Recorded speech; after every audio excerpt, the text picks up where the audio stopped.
Separation from Canada. It is something that has come up since the Liberals were given another term in government in last month's federal election, particularly in Saskatchewan and Alberta, with some frustrated with what they view as out-of-touch policies around energy and the environment created in Ottawa that don't benefit the West. The petition's signature threshold for a separation referendum has been lowered in Alberta, and a referendum petition is making the rounds here at home, too. But is separation actually possible?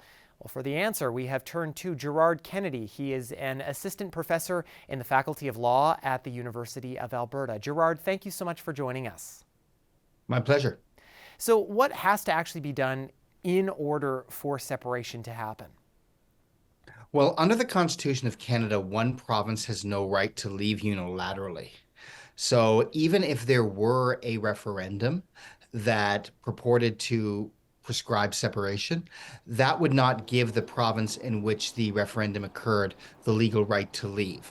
Having said that, the Supreme Court did hold in 1998 that if a clear majority on a clear question votes to leave Confederation, and they had Quebec in mind, but the logic would apply just as much or almost as much to Alberta and Saskatchewan, then an obligation would fall upon the federal government to negotiate in good faith the exit. So basically, that's never happened, and those are qualitative rather than quantitative criteria. So we don't know precisely what would happen. But what's absolutely clear is the majority would have to be clear, and the question would have to be clear. It couldn't engage in hypotheticals. So a bit of work obviously to be done there, but hypothetically, if that work was done and a vote came down to it, is it possible for a province to essentially become its own country, and how would that look? Well, as a matter of Canadian constitutional law, there'd have to be some negotiation, and suppose that may or may not occur.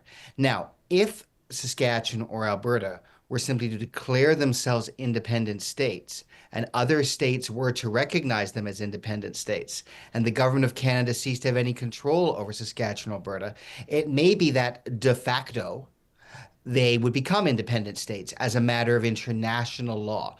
And the Supreme Court did acknowledge that that was a possibility. It might not necessarily be constitutional, and given how other states tend not to recognize breakaway provinces unless the federal government has condoned the departure, I don't think that's very likely. But I mean, theoretically, it could happen de facto, even if not legally proper. Now, something else at play here, we've heard First Nations groups say separation is unconstitutional because it ignores the treaties. So how would that have to be handled in all of this?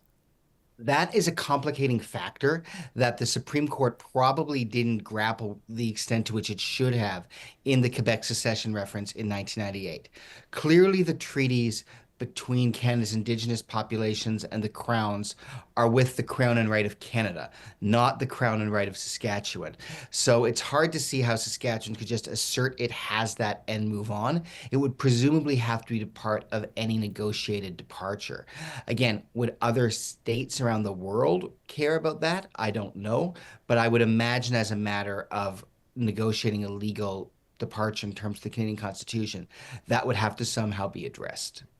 Now, we've heard Alberta Premier Danielle Smith say she wants a sovereign Alberta within a united Canada. Scott Moe in Saskatchewan saying he supports a united Canada but wants to see Liberal policies change.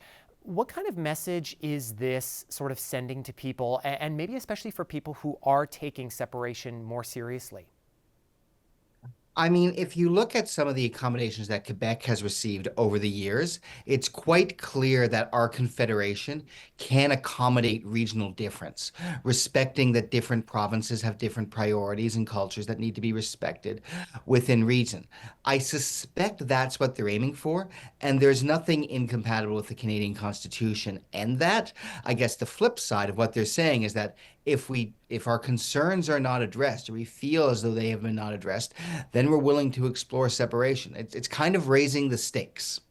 Now, you brought up Quebec. Of course, this is not the first time we've discussed separation in this country. Is this issue, as fervent and maybe even as legitimate this time around as it has been in Quebec, especially during referendums there in the 80s and 90s? Well, certainly Quebec has unique language, a unique culture that isn't entirely shared with Saskatchewan and Alberta. And so, as a matter of international law, the Quebecois could be considered a people more obviously, in a way that it's harder to pinpoint Saskatchewanians or Albertans.